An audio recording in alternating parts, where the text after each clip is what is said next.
자, 이제 본격적으로 우리가 왜 전통 한지를 유네스코 인류 무형유산으로 필사적으로 등재해야 되느냐, 그런 의미에 대해서 좀 압축해서 설명을 할게요.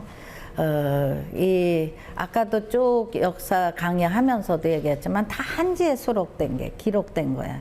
그러니까 우리가 종이가 없다면 이게 역사로 남을 수가 없어요. 이렇게 구전도 물론 뭐 구전을 통해서도 하지만 그건 굉장히 제한되어 있는 거고, 이렇게 기록이 있는데 우리 한지가 오래 보존이 되기 때문에 또 기록에 대한 어떤 탄탄한 그런 바탕이 될 수 있는 거죠.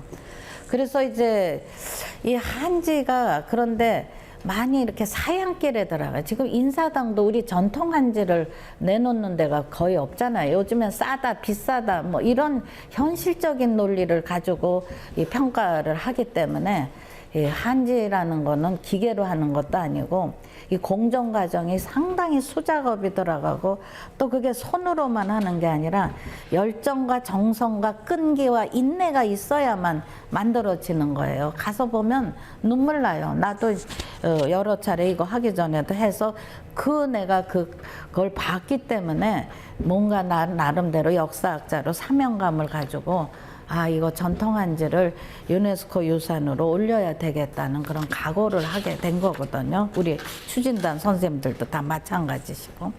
그래서 이제 현재 상황이 이 가평, 그러니까 지금 남아있는 한지, 가평, 원주, 문경, 안동, 청송 요 일대죠. 그리고 남쪽에 의령, 신현세 한지, 함양의 이상옥, 이거 다 우리 갔었어요. 우리 추진단 우리 선생님들하고. 임실, 요 한영역, 그리고 전주는 이제 지금 한데 모아 있어가지고 뭐 성일 한지를 비롯해서 해서 지역은 한 10개 군데, 한 19개, 18개, 19개 군데가 지금 그나마 그냥 간의 수공업으로 이거를 이어가고 있어요. 그러니까 이제 유형무산이라는 건 세대와 세대를 거쳐 전승이 돼야 되고, 주변 환경, 공동체, 집단을 통해서 계속 그러니까 아까 얘기했던 유형유산하고 무형유산 조금 달라요. 그러니까 유형유산은 원형이 그래도 어느 형태로든 이제 보존이 돼야 되는데, 이 무형유산은 시대를 떠나면서 변화돼 가는, 그러면서 이제 발전돼 가는 그런 영역이니까 좀 달라요. 근본이. 그리고 이제 진정성이라든가 이런 데서 이제 어떤 탁월한 우수성, 보편성도 있지만 우수성을 얘기하지만, 이 무형유산에서의 기본적 개념은 우수성보다는 어떤 특별성, 차별성, 이 다른 나라와의 그런 것에 있고, 이제 공동체, 문화 다양성 및 인류의 창조성, 이런 것들이 함께 있고, 우리가 지금 한지는 자연 및 우주에 관한 지식 및 간섭과 전통적 공예 기술의 항목에 해당되는 거예요. 그러니까 이제 이 긴급 보호가 필요한, 무형유산도 사라질 위기가 있잖아요. 그래서 소멸 위험이 있는 긴급 지원이 필요한 경우, 그러니까 즉각적인 보호 조치가 필요한 경우, 또 공동체, 집단, 개인이 실현하고 전승할 수 있는 보호 조치, 그리고 관련 공동체, 집단, 개인들이 자유롭게 인지해서 이제 이런 거에 가정에 참여. 그러니까 여기는 이 전통 한지 무형유산은 이렇게 좀 공동체적인 그런 어떤 서로 간의 협력과 실행, 이런 것들을 많이 이제 요구하는 부분들이 있는 거예요. 그 다음에 이제 대표 등재 기준은 무형유산, 뭐 이거는 보호 조치, 또 많은 이제 집단들이 신청. 그래서 우리가 한지장인 9명이 동의서를 함께 하면서 지금 추진해간, 너무나 아주 이제는 의욕이 이제 처음엔 너무나 국가도 안 알아주고 사회도 안 알아주는 데서 의기침체했었는데, 저희가 가서 막 격려하고 발대식 날도 꽃다발 드리고 한지장들이 지켜줘서 우리가 할 수 있는 거지. 우리가 아무리 하고 싶다 그래도 지켜주지 않았으면 할 수 있어요. 그래서 그이들이 주인공이고 그분들을 더 격려해서 정말 지금은 가업으로 있지만 이제 젊은이들도 가게 국가가 이제 뭐 어떤 그런 협동조합이고 이런 것들을 잘 만들어 줄 수 있고 써야 돼요. 한지를 써주지 않으면 어떻게 생산을 하겠어요. 이런 것들에 관심 차원을 우리가 계속 촉구하고 있는 거죠. 그 다음에 그래서 이제 그 전통한지 등재의 의미는 전통한지 문화유산의 독창성이 보존되고 또 전승 이어가고 또 대중화 많이 보편적으로 쓰게 하는 활용하는 그리고 국제적 지명도 이제 유럽에도 양피지가 500년 수명이 다해가서 이제 동양의 이 종이에 대해서 관심이 갔잖아요. 근데 이미 2009년에 중국의 선지는 유네스코 등재가 됐어. 또 일본의 화지는 2014년에 등재가 됐어. 우리 것이 아주 독보적으로 상당히 견고하고 우수한데도 불구하고 누가 이거를 총대 메고 시작을 안 해가지고 아직도 안 됐어요. 그러니까 이거는 우리가 잘만 하면 우리의 전통 한지의 지금 현실이 그래도 그 독자성이나 특별성을 잘 견고성을 유지하고 있기 때문에 나는 이제는 시작을 했기 때문에 되리라고 봐요. 지명도 확대되고 이렇게 되면 수요가 창출되면 고용 또 수입 이게 확대되는 거잖아요. 그래서 이런 것들에서 작년에 2021년 4월 29일에 프레스센터에서 다 이 꽃다발 드신 분들이 한지장들이세요. 그래서 이렇게 또 각 지자단, 단체장들, 또 우리 추진단들 이렇게 해서 정말 아주 상당히 의욕이 그리고 그날은 뭐 막 그 의기가 창출했었죠. 그런 발대식을 했어요. 그랬더니 여기서 이제 한지를 생산하는 지역의 지자체장들이 다 우리한테서 포럼 해달라 해서 6월엔 안동에서 했고 9월엔 문경에서 했고 11월에는 전주에서 했고 지난 3월에는 서울에 조지서가 있는 종로구가 해서 서울시와 해서 우리가 포럼을 왜냐하면 신청서를 써야 되니까 설득력 있는 신청서를 쓰기 위해서 계속 전문가들이 참여하는 포럼을 하는 거죠. 그렇게 해서 이제 됐고 그다음에 반기문 사무총장님, 이어령 선생님 다 흔쾌하게 자문위원을 해서 반기문 사무총장님은 유엔의 게스트하우스를 한지로 했더니 너무나 많은 분들이 그냥 거기에 매료돼 가지고 한지에 대한 우수성에 감탄을 했다는 거 아닙니까? 그래서 전통 한지의 우수성의 등재가 우리나라의 반도체 기술이 최고이라고 하잖아요. 마찬가지로 전통 한지의 우수성이 최고다. 우리는 당나무가 원료인데 우리가 산화가 좋아요. 산이 좋고 물이 좋아요. 이 당나무의 토양이 뭐예요? 우리의 산화잖아요. 그럴 때 철분이 들어오면 안 돼. 물이 아주 기본인 거야. 철분이 들어오면 산화가 돼 버리니까. 그런 데서 우리의 아주 자연의 혜택이 물이 맑다는 거.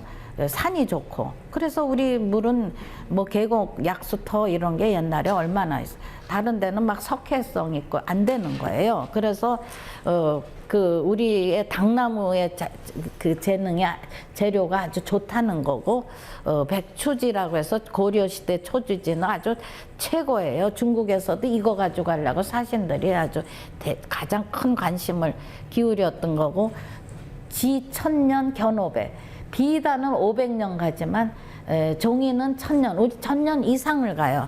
그러니까 예를 들면 석가탑이 751년에 거기 무구정강 다란이경을 넣는데 그게 여기 써 있잖아요. 1966년에 어떤 도굴범이 석가탑에 뭐가 있다고 그거를 하려다가 이게 이제 무너질 위해 도망가서 다시 해체 복원 수리를 했는데 거기에 무구정강 다란이경이 나왔잖아요.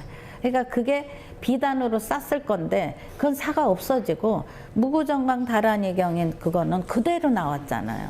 그러니까 한지가 1000년 이상을 가는 거예요. 그런 데서 우리 아까도 얘기했지만 우리 기록 유산 중에 13건이 전통 한지로 돼 있다는 거. 그러니까 얼마나 한지의 소중함을 우리가 느낄 수 있는 거냐 하는 거죠.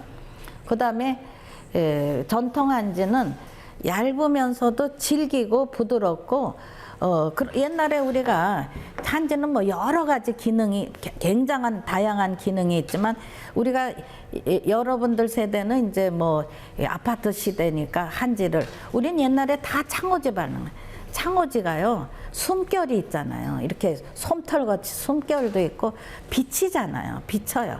그러니까 이게 그러면서도 또 질기다고. 그런 데서 우리가 이 한지의 예술성, 그러니까 이 현미경으로 들여다보면 이 여기에 아주 문양이 아주 아름다운 문양들이 다 나타나는 거예요. 그런 데서 예술성, 그리고 그래서 이제 국내외 세계에도 이게 알려지기 시작하니까 이게 이제 복원 용지로 돼서 여기에 보면 이탈리아의 국립기록유산 보존연구소에서 우리 전조한지 또 의령의 신연세 한지 이게 인증된 거예요. 그래서 쓰고 보니까 너무 이제 양피지가 바스러지니까 복원용지로 그동안에 일본 거 많이 주목하다가 우리 거 알려지고 쓰다 보니까 더 아름답고 견고하고 색깔도 너무나 뭐 우윳빛에 뭐 이렇게 그냥 미색의 약간의 분홍 같잖아. 아주 극찬을 했어요. 이 한지 예술성에 대해서도. 그래서 문경 한지도 또 프랑스 루브르 박물관에서 알아서 미래에서 온 종이 이렇게 하면서 뭐 세미나도 열고 그러지 않아요? 그 다음에 이탈리아의 성 프란체스코 기도문, 루브르 박물관, 뭐 하여튼 가장 미학적 품질이 예술품 복원과 보존에 적합한 그런 데서 아까 전통한지 아이보리 색상은 분홍색이 가미돼 동양 문화뿐 아니라 서양의 동양 문화재뿐 아니라 서양의 전통종이나 양피지 등 여러 컬렉션의 그림에도 잘 어울린다 하는 거예요. 그래서 이런 것이 그 문경, 뭐 전주, 이 의령 이런 것이 다 이제 의령하고 문경은 지금 국가 한지장이 되셨죠. 전주도 뭐 한지로서는 아주 세계화 시키고 있잖아요. 이런 것들. 그다음에 우리가 쌀의 양식을 만들기까지는 88번째 공정이 들어. 그래서 우리가 88세가 되면 미수라 그래. 쌀미자에. 그래서 잔치를 하잖아요. 미수. 근데 한지는 99번의 공정 끝에 100번째 나오는 게 한지야. 그래서 백지는 100번째 공정을 거쳤다 해서 백지고 또 희다해서 백지예요. 그래서 이렇게 그냥 끈질긴 노력에 여러 그 마음과 손길이 다 가면서 백지. 그래서 예를 들면 문경에 이제 이 국가 한지장인데 가서 한번 반크에서 한번 뭐 문경이고 의령인데 문경이 고개 이제 당나무서부터 황초교 신고 요 과정이 잘 체계화돼 있어서 한번 가보세요. 그러니까 이게 얼마나 이게요 여름엔 안 돼요. 황초교라고 풀을 하고 당나무에 그 인피지하고 이거 섞어서 이렇게 물에다가 발을 또 지금은 또 발 만드는 분도 별로 없어. 안 쓰니까. 그래서 이 발을 가지고 거기에다 인피지 당나무 뭐 찌고 삶고 벗기고 이거 하고 황초교라는 풀을 닭풀을 해가지고 이걸 한지를 뜨는 건데 한 번 뜨고 흘리고 또 이렇게 해서 우린 흘림뜨기에 그 외발뜨기라고 그래요. 여기에서 이렇게 그 끈이 내려와서 외발뜨기인데 이게 물을 흘려내는 거잖아요. 그러니까 물이 좋아야 된다는 건데 여름에는 이게 풀이 또 녹아요. 물이 뜨뜻하니까 안 돼요. 그래서 11월부터 시작을 해야 되니까 손이 얼마나 시려. 그러니까 진달래꽃 피기 전에 3월까지가 한지를 만들 수 있는 최적의 기온이다 하는 거예요. 그러니까 평생을 그냥 찬물에 이거 이거 뜨기만 해요. 그 삶고 찌고 뭐 이런 여러 가지 도침하고 하는데 이분이 굉장히 가보면 명랑해요. 노래를 엄청 잘 부르세요. 그거는 노동요야. 일종의 고달픈 이거를 그야말로 노래를 부르면서 이제 여러 가지 원기를 끌어내는 거예요. 이렇게 치열한 열정에서 한지가 만들어지고 이제까지 지켜온 거다 하는 거를 우리가 알면 정말 이거 진짜 소중하고 이분들의 희생과 헌신이 이게 뭔가 우리 전통을 살리는 일에 우리가 더 많이 관심을 갖고 기여를 해야겠다는 그런 생각이 드는 거예요. 그러니까 여기에 뭐 다 그렇게 그래서 자연의 섭리 그러니까 자연하고 우리가 떨어지면 절대로 안 되는 거죠. 물이라든가 온도라든가 이런 거 외발뜨기 그런 거고 이런 것들이 아까 얘기했던 그런 질긴 종이 그러니까 이렇게 하고 이렇게 교차를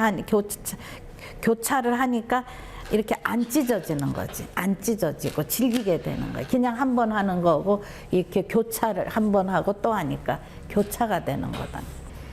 그래서 우리는 이제 유네스코 할 때 우리나라 한지가 왜 우수하냐 하는 거는 자연의 순리를 적용하고 한지의 정체성, 문화적 다양성 엄청 만들잖아요. 옷도 만들고 구두도 만들고 뭐 양말도 만들고 다양성, 예술품도 만들고 한지 예술품이 얼마나 많이 공예품이 그래서 그런데 이제 우리가 뭐든지 할 때 이제 자금이 이게 돼야지만 이런 일들을 추진할 수 있는 국민적 관심이 필요하다 하는 거.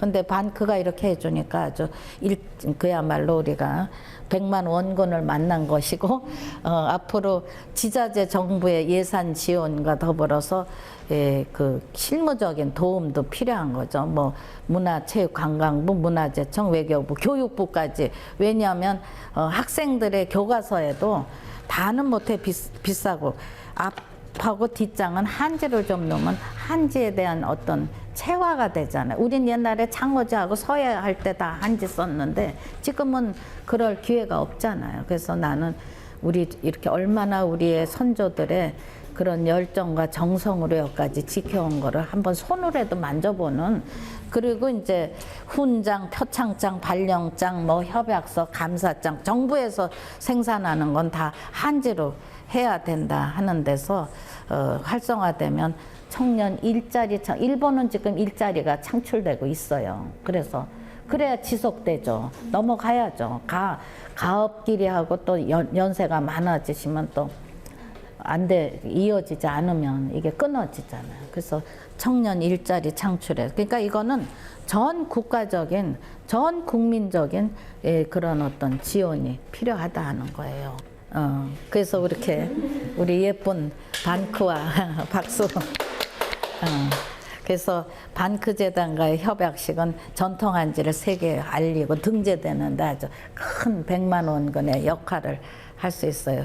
그렇게 좋은 일 하니까 다 이쁘잖아요. 모습 다. 그리고 이제 이거는 이제 내가 항상 이런 우리 전통유산 강의할 때 마지막에 이제 결론인데 요 사진이 1936년에 베를린 올림픽에서 금메달을 딴 송기정, 동메달을 딴 남승영 선수의 모습이에요. 근데 어느 독일인이 이렇게 표현했어요. 아니, 올림픽에 꽂힌 마라톤에서 금메달을 딴 선수, 동메달을 딴 선수가 왜 이렇게 환호하고 환희의 모습이 아니라 이렇게 고개 숙인 슬픈 모습을 하고 있는가 찾아봤더니 식민지 청년이었더라니. 식민지의 억울함, 1936년이니까 식민지 시대죠.